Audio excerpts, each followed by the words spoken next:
بلال وہ ہماری ڈائری لے کے آؤ، کتاب پہ رکھی ہوئی ہے.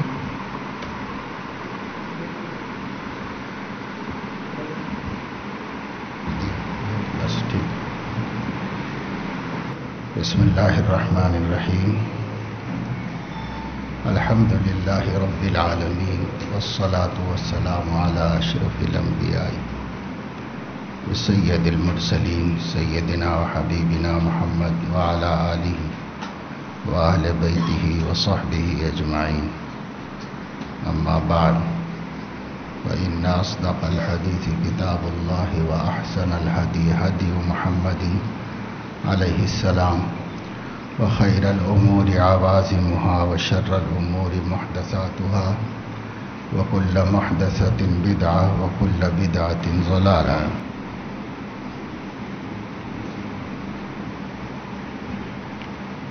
کل آپ لوگوں کے سامنے کچھ باتیں آئیں کہ علم حدیث کی تعریف کیا ہے، موضوع کیا ہے، اور اس کے پڑھنے کی غرض و غایت کیا ہے.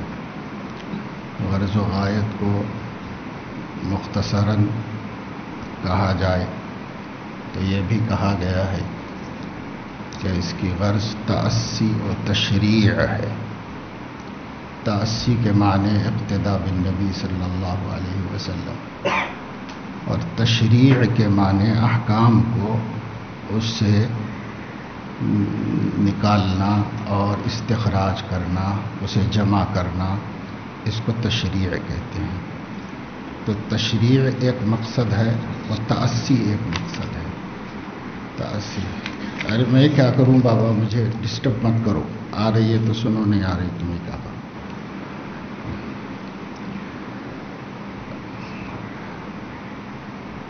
تو یہ دو چیزیں اصل مقصود ہوتی ہیں علم حدیث سے، تأسی اور تشریع. اقتداء کرنا حضور اکرم صلی اللہ تعالی علیہ وسلم کا، اور اس سے اللہ کے دین کو منضبط کرنا، کتاب و سنت کے سامنے رکھ کر احکامات شرعیہ کو جمع کرنا، یہ اس کا اصل مقصد ہے. اور غایت تو بتا دی گئی کہ غایت یہ ہے کہ خود ہماری زندگی میں اس دنیا میں بھی ہمیں کامیابی میسر آئے اور مرنے کے بعد بھی ہم کامیاب ہو جائیں.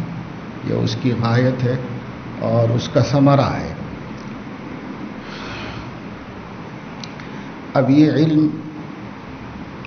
علم حدیث اور مطلق علم دین، ان کے حاصل کرنے کی فضیلت کیا ہے؟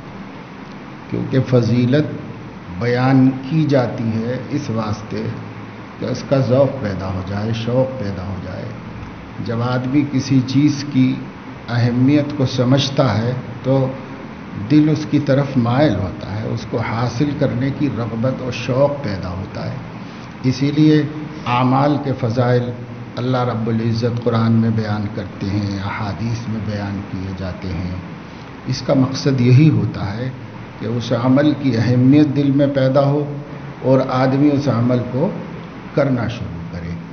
تو جو علم حدیث ہے، ظاہر ہے کہ وہ علم دین ہے، مجموعی طور پر دین کے علوم میں داخل ہے، لیکن اس علم کو خاص طور سے فضیلت عطا کی گئی ہے اور اس کے بارے میں کتاب و سنت میں بہت زیادہ اہمیت دی گئی ہے. جیسے اللہ تعالیٰ نے فرمایا قُلْ هَلْ يَسْتَوِي الَّذِينَ يَعْلَمُونَ وَالَّذِينَ لَا يَعْلَمُونَ. اس سے اللہ نے دین کے علم کی فضیلت بیان فرمائی ہے کہ جو لوگ جانتے ہیں اللہ رسول کو اور جو نہیں جانتے، ان میں دونوں برابر تو نہیں ہو سکتے. اس لیے کہ جو عالم ہوگا، عارف ہوگا، یعنی جاننے والا ہوگا، معرفت ہوگی، تو وہ جیسا بندہ بنے گا، اور جو نہیں جانتا اور نہیں پہچانتا وہ جیسا بندہ بنے گا. تو دونوں میں بہت بڑا فرق ہے.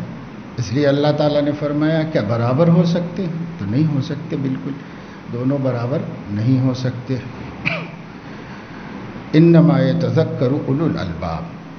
لیکن ان باتوں سے نصیحت اور عبرت تو سمجھدار لوگ ہی لیتے ہیں. جو سمجھدار نہیں ہوتے ان کو سمجھ کی بات بھی سمجھ میں نہیں آتی، اور سمجھدار آدمی بات کو سمجھ لیتا ہے. دوسری جگہ اللہ نے فرمایا یرفع اللہ الذین آمنوا منکم والذین اوتوا العلم درجات. تو اللہ رب العزت نے اہل ایمان کی فضیلت بھی بیان فرمائی اور اہل علم کی مزید فضیلت بیان فرمائی. تو علم دین کی فضیلت اس سے معلوم ہوتی ہے، ثابت ہوتی ہے کہ اللہ تعالیٰ عام مومنین کو بھی بلند مراتب و مقامات عطا فرماتے ہیں، پر اس میں خصوصیت کے ساتھ اہل علم کو. اور ظاہر ہے کہ اس سے علم دین ہی کا مراد ہے، قرآن کا علم اور معرفت رب کا علم اور اللہ تعالیٰ کے احکامات کا علم. اور اسی طریقے سے اللہ رب العزت نے حضور اکرم صلی اللہ تعالیٰ علیہ وسلم کو جنہیں اولین و آخرین کا علم عطا کیا گیا تھا، اوتیت علم الاولین والآخرین، ان کو فرمایا کہ قل رب زدنی علما، آپ دعائیں کیجئے کہ میرے پروردگار میرا علم بڑھا دیجئے. تو علم بڑھانا، اتنا علم دیا جو اولین و آخرین کا علم تھا. تمام نبیوں کو جو علم دیا اللہ نے وہ آپ کو عطا کیا.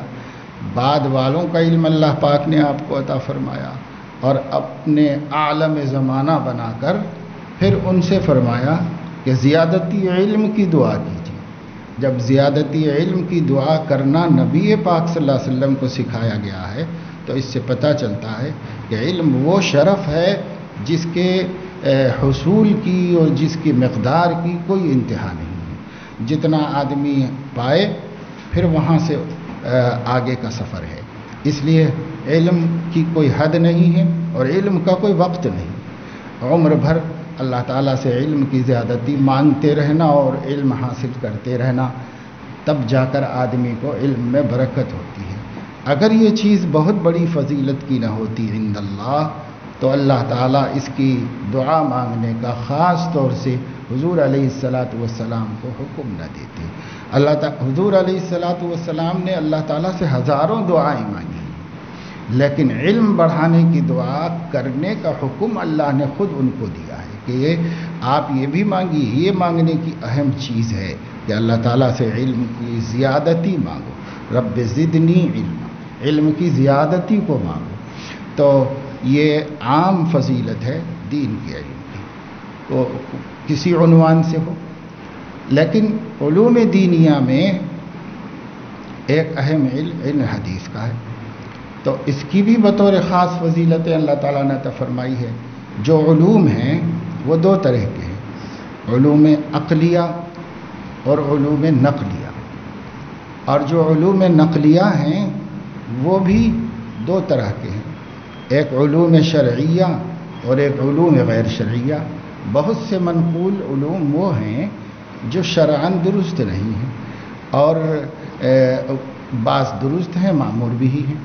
تو اس لیے علم عقلی ہوتا ہے اور نقلی ہوتا ہے، اور نقلی میں شرعی ہوتا ہے، غیر شرعی ہوتا ہے.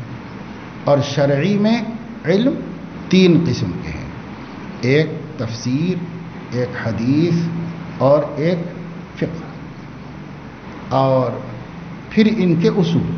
تو یہ 6 ہو جاتے ہیں. تو اسی لیے ہمارے ہاں کہا جاتا ہے کہ علوم عالیہ 6 ہیں، علوم عالیہ.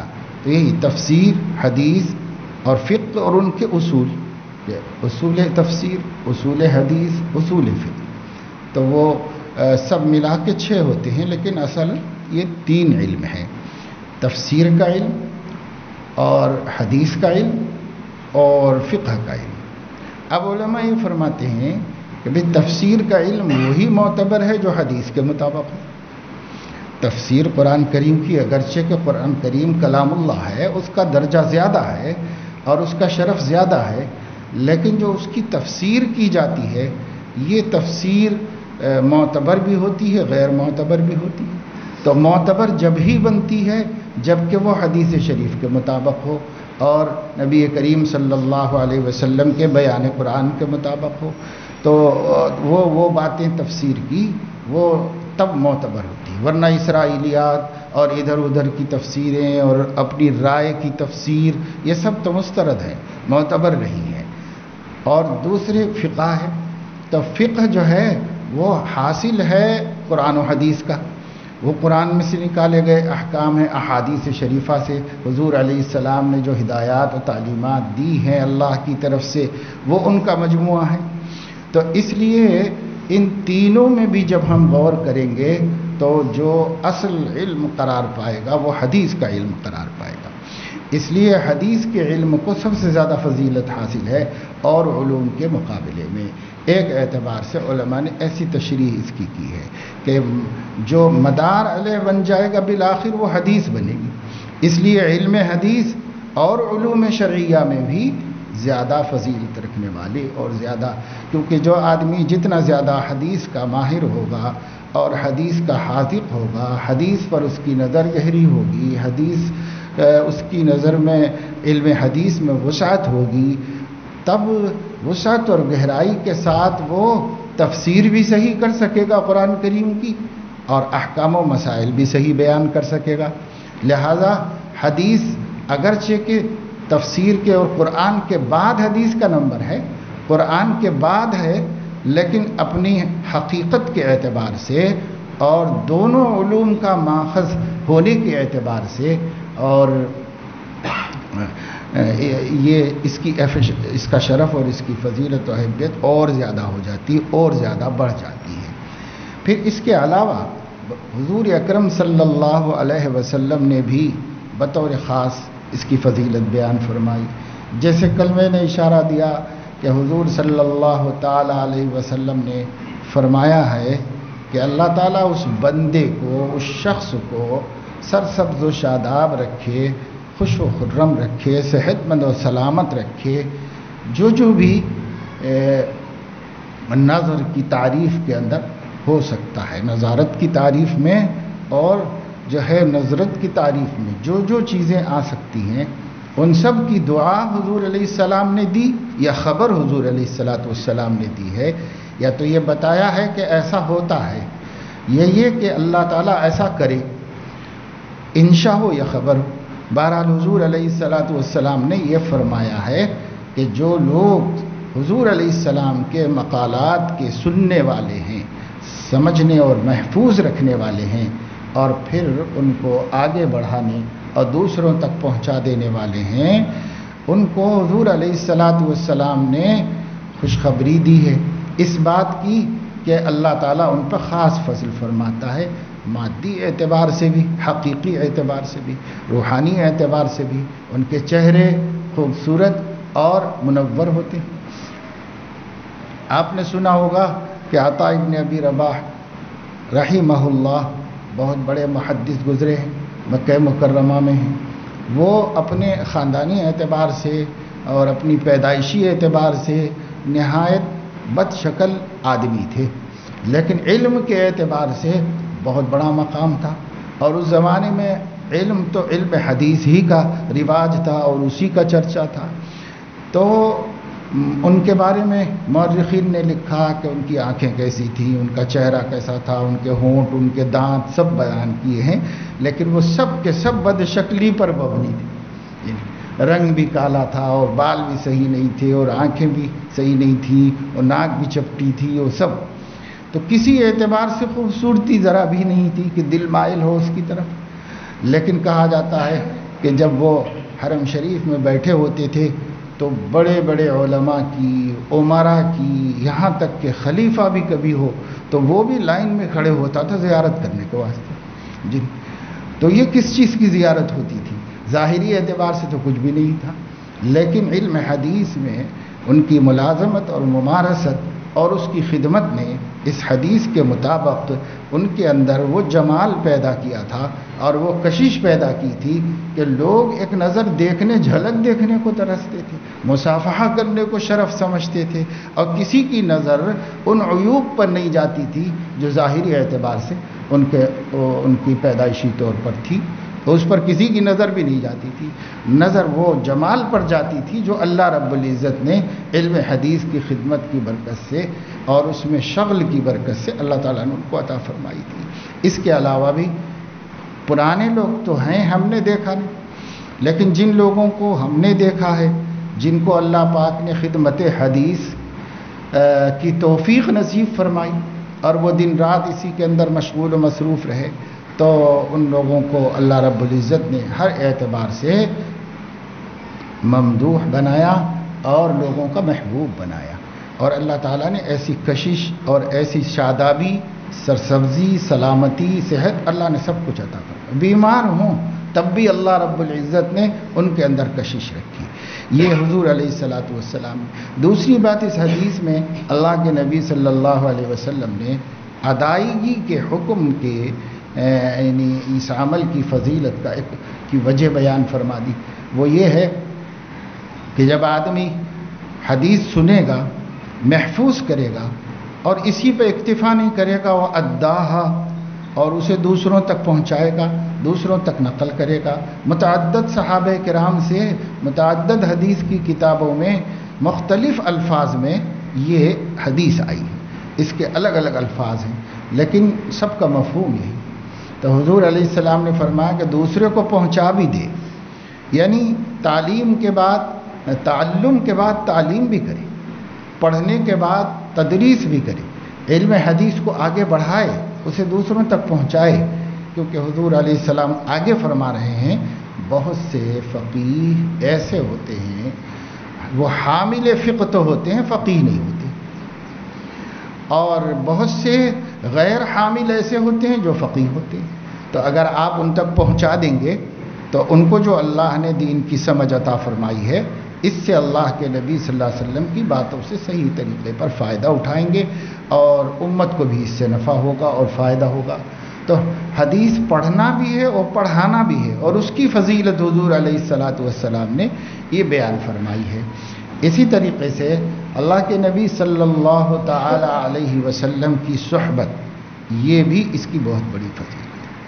ایک اور حدیث ہے جس میں اللہ تعالیٰ، اللہ کے نبی صلی اللہ علیہ وسلم نے سب سے بڑا سخی کون، جواد، تو ہم اردو میں تو بس اس کو سخی کہتے ہیں، لیکن اس کا مفہوم صرف سخی ہونے کا نہیں ہے، بہت کشادہ قلبی، وسیع الظرفی، عفو درگزر وغیرہ سب اس کے اندر داخل اور اس کے اندر شامل ہے. سخاوت کی کتابوں میں ایک عجیب مثال لکھی ہوئی ہے. کچھ لوگ تھے جو چوری کیا کرتے تھے، ڈاکے ڈالا کرتے تھے، شر و فساد کر رہے تھے بستی میں. تو لوگوں نے ان کو پکڑا اور بادشاہ کے پاس پیش کر دیا. تو بادشاہ نے ان لوگوں کو سزاوار قرار دینے کے بعد، خطاکار قرار دینے کے بعد ان کی سزا مقرر کی اور کہا کہ ایک ایک پرزے پر ایک ایک سزا لکھ دی جائے اور وہ سزائیں اڑا دی جائیں اور ان سے کہا جائے کہ وہ اس کو پکڑ لیں، جس کو جو پرزہ مل جائے اس کو وہ سزا دے دی جائے. بادشاہ لوگ ہیں جو چاہیں کر سکتے ہیں جی. انہوں نے ایسی سزا مقرر کی. تو اس میں سزائیں لکھ دو، کسی کو نفی لکھ دو یعنی شہر بدر کرنا، کسی کے قتل لکھ دو، کسی کو کچھ لکھ دو، کسی کو کچھ لکھ دو. تو ایسے سزائیں جو اس زمانے میں دی جا سکتی تھی سب لکھ کر کے اڑائی گئی اور ان مجرمین نے ایک ایک اس میں سے لے لی. تو پھر کھڑے ہو گئے تو ایک مجرم کے ہاتھ میں آیا قتل،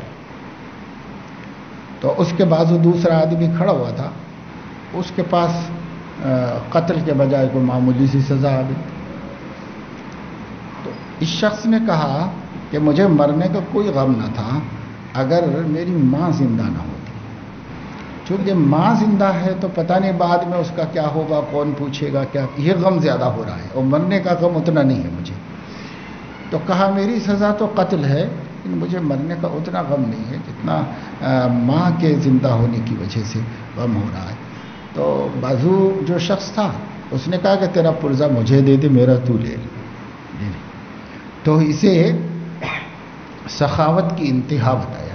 دیکھو سخاوت ایسی بھی ہوتی ہے، میرے سخاوت پیسے خرچہ کرنے میں ہی نہیں ہوتی ہے ہمیشہ. سخاوت جو ہے اپنی غرض کو اور اپنی راحت کو اور اپنی عزت کو دوسرے کے لیے چھوڑ دینے میں بھی سخاوت ہوتی ہے، وہاں بھی سخاوت۔ خیر، اللہ کے نبی صلی اللہ علیہ وسلم فرما رہے ہیں کہ سارے لوگوں میں اللہ تعالیٰ سے بڑھ کر مخلوقات میں کوئی بھی اجود نہیں، سب سے اجود اللہ پاک ہے بس، کیونکہ اللہ تعالیٰ سے بڑھ کر کون ہو سکتا ہے؟ اس لیے سب سے پہلے تو اللہ کا نام لیا، اللہ کا نام لیا برکتاً، کیونکہ اللہ کی صفات کا تو کسی سے تقابل نہیں ہے، مقابلہ نہیں۔ اور اس کے بعد حضور علیہ الصلاۃ والسلام نے فرمایا کہ پھر بنی آدم میں سب سے زیادہ اجود ہوئی ہے تو وہ میں ہوں، میں ہوں بنی آدم میں سب سے زیادہ اجود۔ حضرت عباس رضی اللہ تعالیٰ عنہ فرماتے ہیں کہ کانا رسول اللہ صلی اللہ علیہ وسلم اجود الناس، ساری انسانیت میں سب سے سخی تھے اور اجود تھے، تو آپ نے فرمایا میں بنی آدم میں اور کوئی نہیں میرے مقابلے میں ہی ہوں۔ اس کے بعد تیسرے نمبر پر فرمایا کہ اس کے بعد اگر کوئی سب سے بڑا سخی ہے اور سب سے بڑا جواد ہے، اجود ہے، تو وہ ہے جس کو حدیث کا علم حاصل ہوا اور وہ دوسروں کو علم پہنچا رہا ہو۔ تو حضور صلی اللہ علیہ وسلم نے اس عنوان سے بھی اس علم کی بڑی فضیلت بیان فرمائی اور اس کی اہمیت ہمارے سامنے رکھی۔ بہرحال یہ احادیث ہیں جس میں یہ فضیلت بیان کی۔ ایک اور حدیث ترمذی شریف میں ہے جس سے بھی صراحتاً ہمیں شغل بالحدیث، شغل بعلم الحدیث اور حدیث کے ساتھ مشغولیت کا مرتبہ اور مقام معلوم ہوتا ہے کہ حضور صلی اللہ علیہ وسلم نے فرمایا کہ ان اول الناس بی یوم القیامت، قیامت کے دن مومنین میں مجھ سے سب سے زیادہ مقرب اور سب سے زیادہ قریب وہ شخص ہوگا کہ اکثرہم علی صلاۃ، جو سب سے زیادہ مجھ پر درود شریف پڑھتا ہوگا۔ تو جو سب سے زیادہ مجھ پر درود شریف پڑھا ہوگا زندگی میں، قیامت کے دن سب سے زیادہ میرے مقرب اور مجھ سے نزدیک و قریب ہوگا۔ تو علماء فرماتے ہیں کہ سب سے زیادہ حدیث شریف پڑھنے والے اس امت کے طبقات میں مشغول بالحدیث علماء کا طبقہ ہے۔ جو حدیث شریف کے ساتھ مشغول ہیں ان کا موضوع ہی نبی پاک صلی اللہ علیہ وسلم کی ذات گرامی ہے، تو لمحے لمحے پر وقفے سے مسلسل آپ صلی اللہ علیہ وسلم کا ذکر مبارک آتا ہے، اور ظاہر ہے کہ جب جب ذکر آتا ہے تو درود شریف پڑھتے ہیں، اور ادب بھی یہی ہے۔ چنانچہ حضرت مولانا احمد علی سہارنپوری رحمۃ اللہ علیہ نے بخاری شریف ہی کے حاشیے میں یہ بات فرمائی ہے کہ آداب میں سے اور علم حدیث سے صحیح طور پر نفع اٹھانے کے اسباب میں سے ایک یہ بھی ہے کہ درود شریف کبھی نہ بھولے۔ اسی طریقے سے جب اللہ پاک کا ذکر آئے تو کوئی کلمہ ایسا کہنا چاہیے جس سے تعالی شانہ کی تسبیح و تحمید ہو سکے، اس کی بلندی کا ذکر ہو سکے، تکبیر اور تعلی کا ذکر ہو سکے، یعنی اللہ مطلق نہ کہے، اللہ تعالی کہے، اللہ تعالی شانہ کہے، اللہ تبارک و تعالی شانہ، اور اسی طریقے سے عز و جل کہے، کچھ بھی کہے، مگر یہ ہے کہ جب اللہ پاک کا ذکر آئے تو مطلق اس کا نام نہ لے، بلکہ اس نام کے ساتھ اس کی عظمت کا کوئی لفظ ضرور اس کے ساتھ ساتھ استعمال کرے۔ کہ جب حضور اکرم صلی اللہ تعالی علیہ وسلم کا ذکر آئے تو پڑھنے والا بھی، سننے والا بھی، لکھنے والا بھی، سب کے لیے ضروری ہے کہ وہ درود شریف پڑھیں۔ درود شریف سننے والا بھی پڑھے، بولنے والا بھی پڑھے اور لکھنے والا بھی پڑھے۔ اور یہ بھی حضرت نے لکھا ہے کہ جلد بازی کی وجہ سے اشارے درود پر اکتفا نہ کریں، کہ جیسے صاد لکھ دیا، سلام لکھ دیا، ایسے پہلے زمانے میں کتابوں میں بھی لکھا ہوتا تھا، تو اس کو ہمارے اکابر علماء نے اس کو ادب کے خلاف کہا ہے کہ بھائی آپ کو سب کچھ لکھ لینے کا ہے، استاد کی ساری تقریر لکھتے چلے جا رہے ہیں، جہاں نبی کا نام آیا تو وہاں بخل سے کام کیا، تو وہاں بخل سے کام نہ لے، وہاں پورا صلی اللہ علیہ وسلم لکھے، اس لیے کہ جب لکھے گا تو بھی اجر ملے گا، بولے گا تو بھی اجر ملے گا، اور اگر صرف اشارہ دے گا تو اشارے سے درود شریف کا ثواب تو نہیں مل جائے گا، اس کو درود شریف کا ثواب پورا مکمل پڑھنے یا لکھنے سے ملے گا۔ تو اسی وجہ سے اس کا اہتمام کرنا چاہیے، اور علم حدیث کے فضائل میں یہ فضیلت بھی بیان کی گئی ہے کہ حضور علیہ السلام فرما رہے ہیں ان اول الناس بی یوم القیامت اکثرهم علی صلاۃ، جو مجھ پر بہت زیادہ درود شریف پڑھے گا وہی مجھ سے سب سے زیادہ مقرب ہوگا۔ درود شریف حضور علیہ الصلاۃ والسلام کی فرمائش کا جواب ہے کہ آپ نے ہم سے چاہا ہے کہ آپ صلی اللہ علیہ وسلم پر رحم و کرم کی دعا کریں، اس لیے حضور صلی اللہ علیہ وسلم کی اس فرمائش کو کسی کو رد نہیں کرنا چاہیے۔ اور درود شریف کے پڑھنے کا فائدہ خود اپنے کو حاصل ہوتا ہے، جو ایک دفعہ پڑھے تو 10 دفعے اس کے اوپر رحمت اس کے اوپر خود اترتی ہے، یہ ہے۔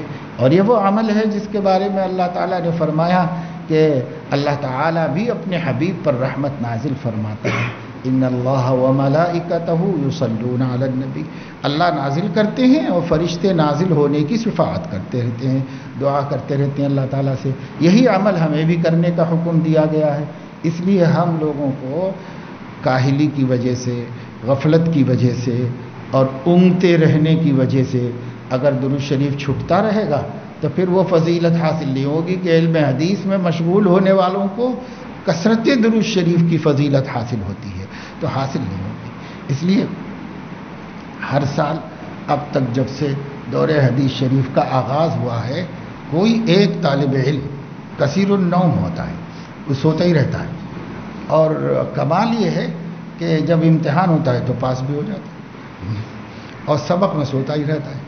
نہیں، ہر سال بلال والے سال بھی تھا، ہر سال ایک سونے والا ہوتا ہے کم سے کم، میری نظر میں آتا ہے، کوئی دیکھتا ہوں۔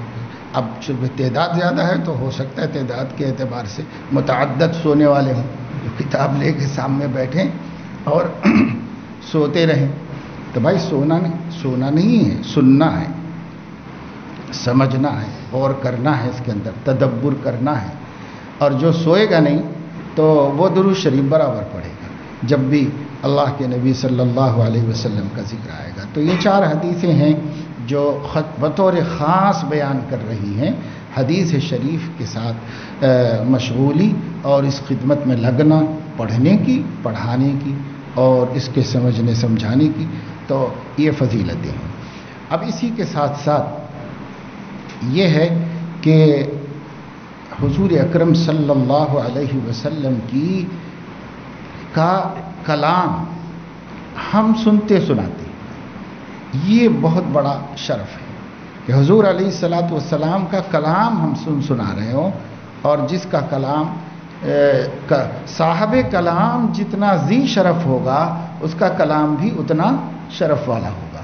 تو حضور علیہ الصلاۃ والسلام اللہ کے بعد سب سے زیادہ مرتبہ و مقام رکھنے والے ہیں، بعد از خدا بزرگ توئی۔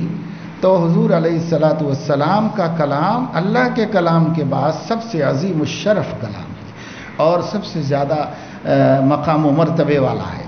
اب اگر کوئی شخص ایسی ہستی کے کلام کے سننے سنانے میں مشغول ہو تو اس کا اثر اس کے قلب کے اوپر پڑتا ہے۔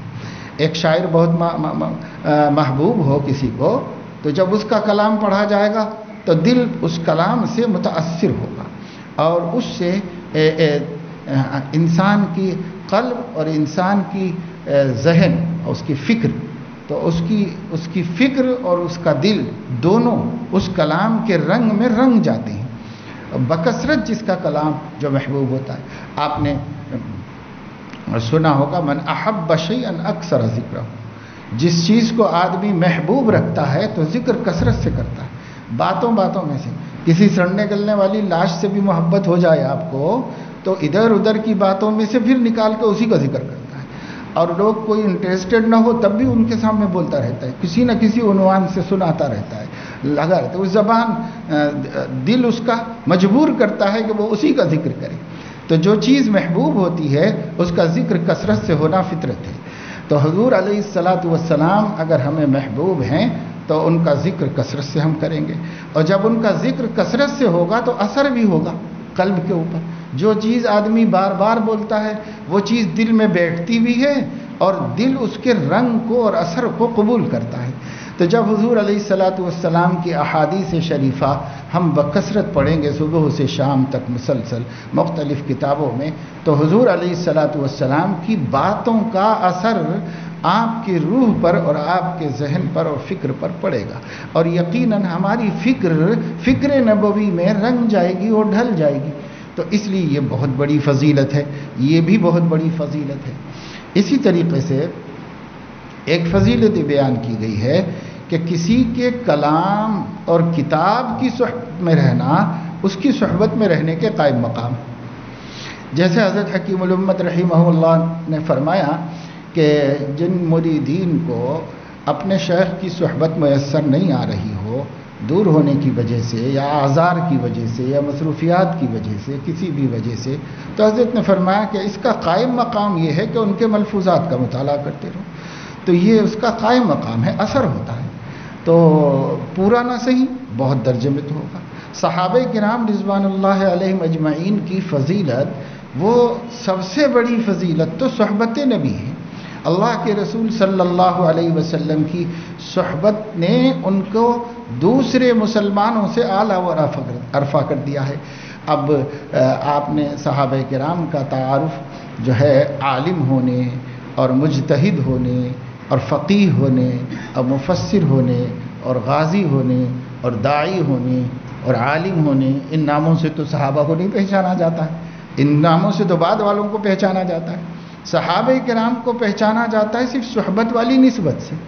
اور اسی وجہ سے اگر کوئی صحابی علم و فضل میں بعد والوں سے کتنا بھی کم کیوں نہ ہو، لیکن وہ بعد والے علم و فضل، عمل اور ہر چیز میں ان سے اضافہ ہونے کے باوجود ان کے پاس ہم کو بھی نہیں پہنچ سکتے. اس کی وجہ یہ ہے کہ ان کے پاس ایک خاص شرف ہے جو کسی اور کو اب حاصل نہیں ہو سکتا ان کے دور کے بعد، اور وہ شرف ہے حضور علیہ الصلاۃ والسلام کی صحبت کا. اسی سے وہ صحابی بنے. تو صحبت نبی بہت بڑی فضیلت ہے اور بہت بڑا شرف ہے. اب ہم لوگ جو حدیث شریف کی پڑھنے پڑھانے میں مشغول رہتے ہیں صبح و شام، ابھی مغرب کے بعد اس کا مطالعہ، اور پھر عشاء کے بعد، پھر جب تک آدمی کو تھک نہیں جاتا طالب علم لگا رہتا ہے مسلسل، بشرطے کہ طالب علم ہو تو وہ اسی میں لگا رہتا ہے، ہر وقت اسی میں لگا رہتا ہے.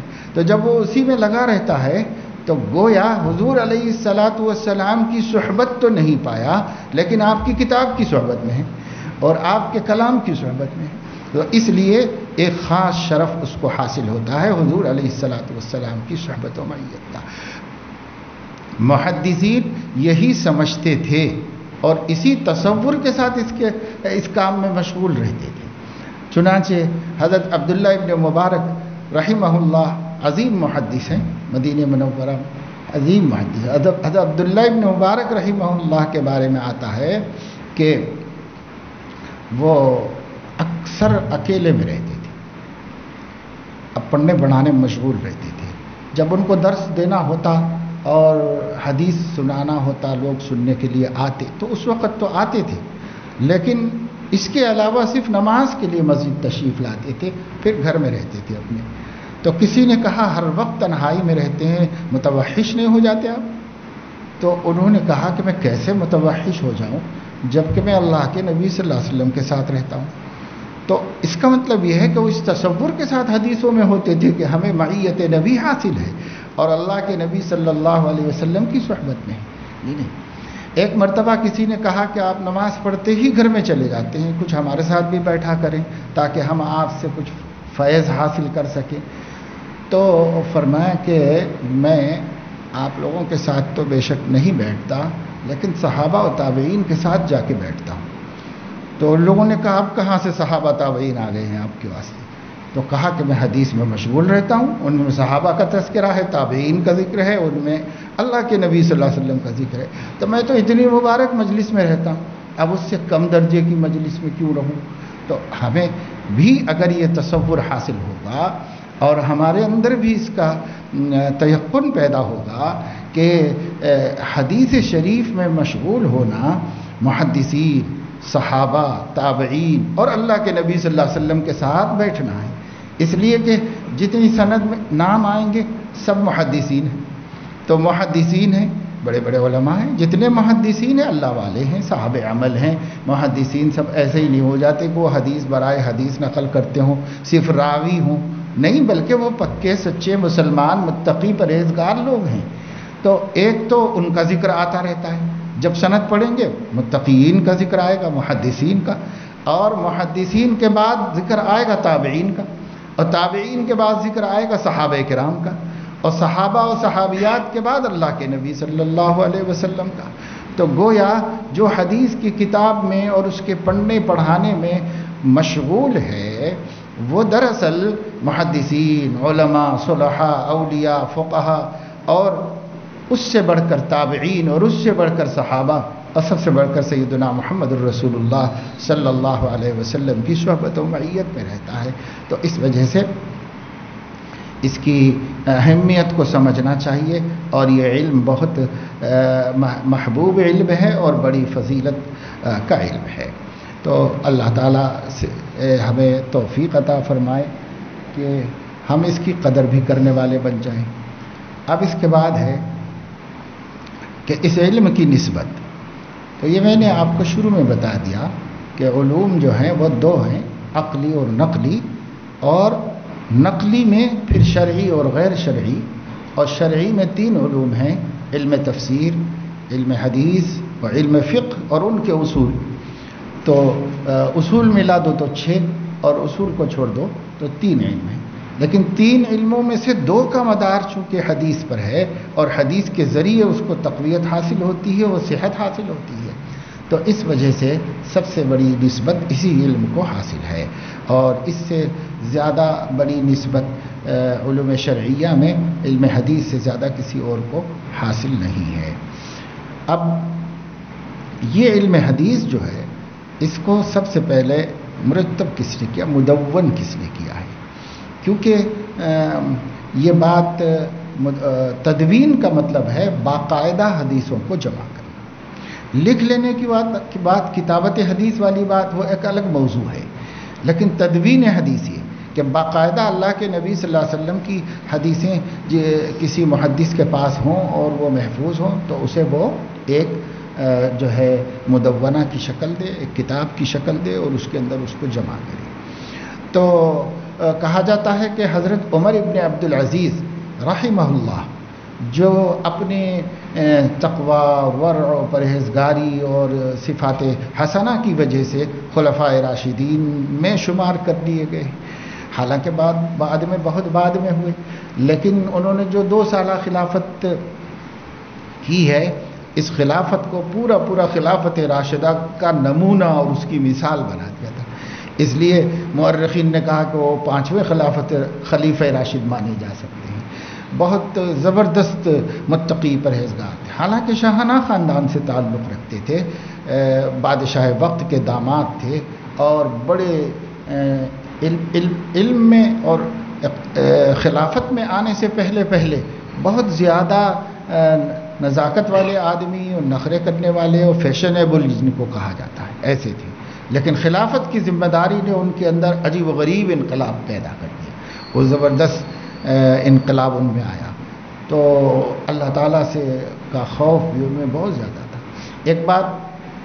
ایک واقعہ ہے جو آپ کو بھی کام دے گا کہ انہوں نے اپنی خلافت کے زمانے میں ہر قسم کے خیانتوں کا خاتمہ کر دیا تھا، اور بیت المال کے ناحق اضافے استعمال کو ایسی پابندیاں لگائیں کہ جو لوگ عادی تھے سرکاری خزانے کو لوٹ مار کرنے کے اور یا اس کے ذریعے سے تعیش کرنے کے، وہ سب بڑی تنگی میں آ گئے اور بہت پریشان ہو گئے، اور کہا جاتا ہے کہ یہی سبب ان کے قصہ ختم کرنے کا بھی ہوا۔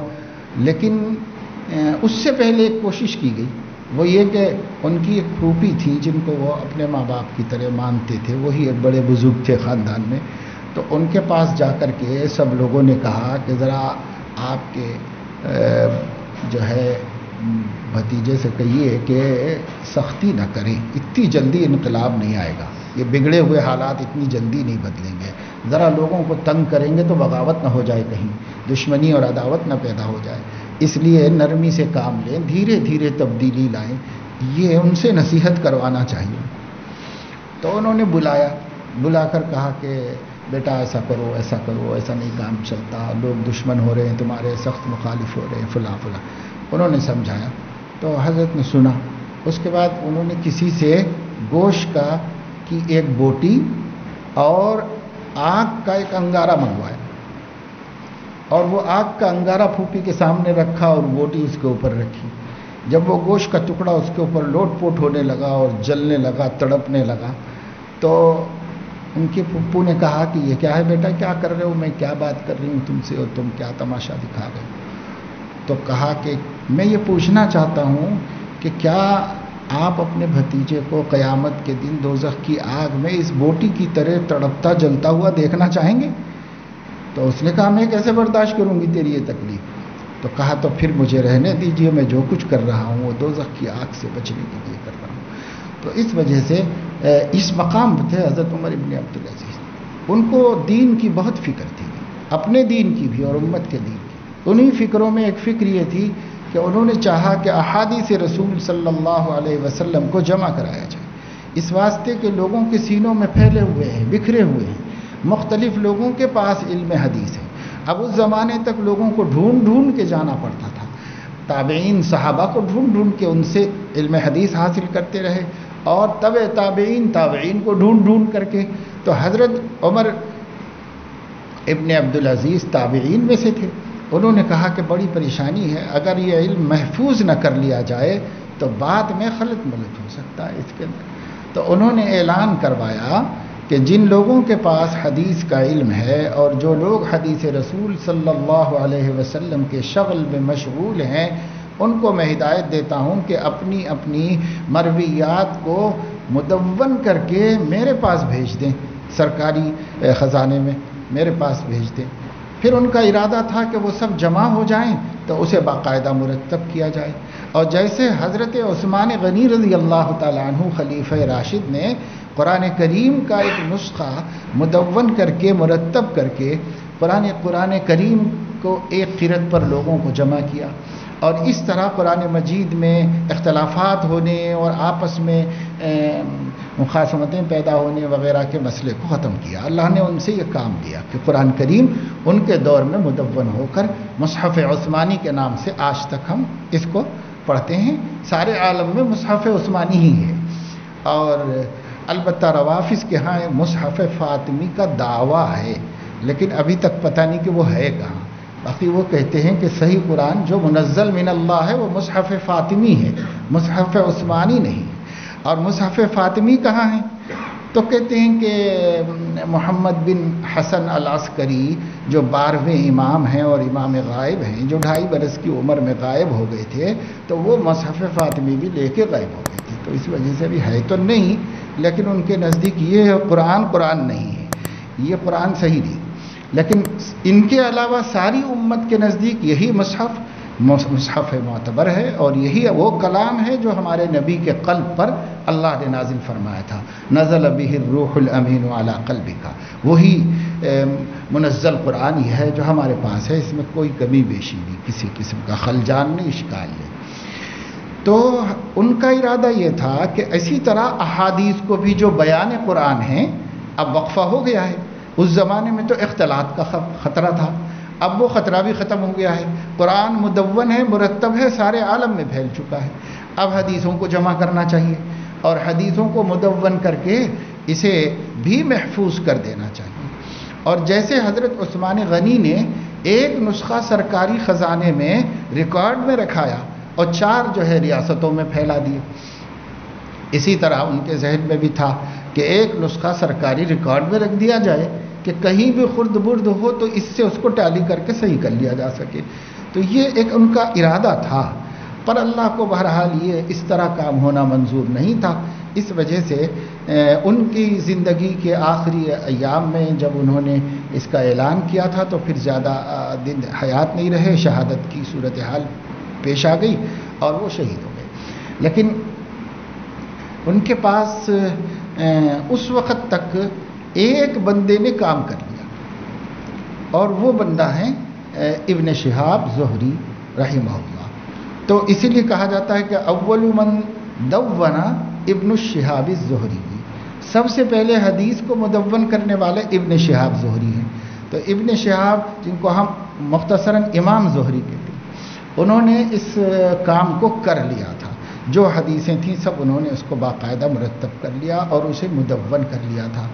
اور اسی زمانے میں کہا جاتا ہے کہ ابو بکر بن عمرو بن حزم انہوں نے بھی مرتب کیا تھا، اور اسی زمانے میں شاید قریب امام شافعی نے بھی ان کو مرتب کیا. لیکن جمہور کا اس پر تقریباً اتفاق ہے کہ امام زہری اول المدونین ہیں، سب سے پہلے انہوں نے حدیث شریف کو مدون کیا. اور اس طرح ایک سلسلہ چلا کہ محدثین اپنی مرویات کو ایک کتاب میں جمع کریں.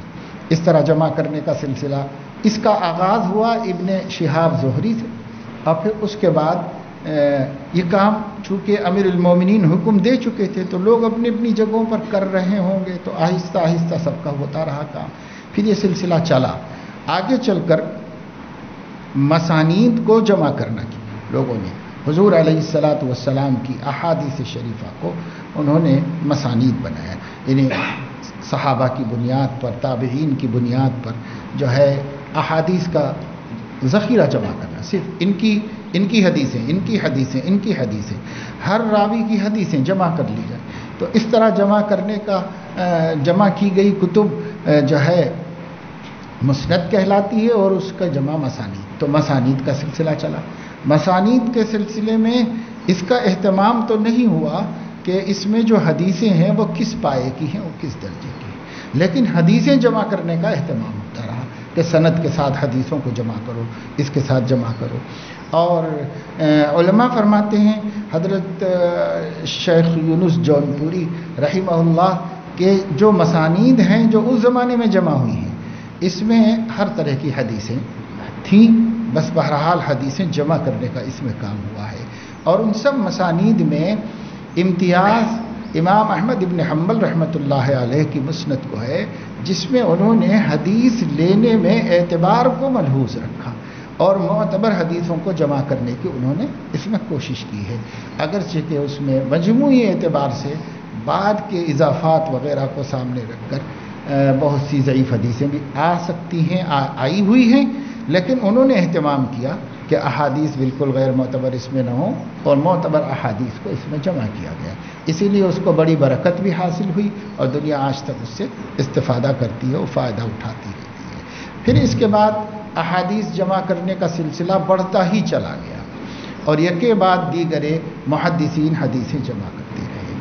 حدیثوں کو صحت سند کی بنیاد پر جمع کرنے میں جو فضیلت و شرف حاصل ہوا، یہ حضرت امام بخاری رحمۃ اللہ علیہ کو حاصل ہوا. امام بخاری رحمۃ اللہ علیہ نے بڑے اہتمام کے ساتھ احادیث کو جمع کیا اور اسے مرتب بھی کیا، مبوب بھی کیا ہے. مبوب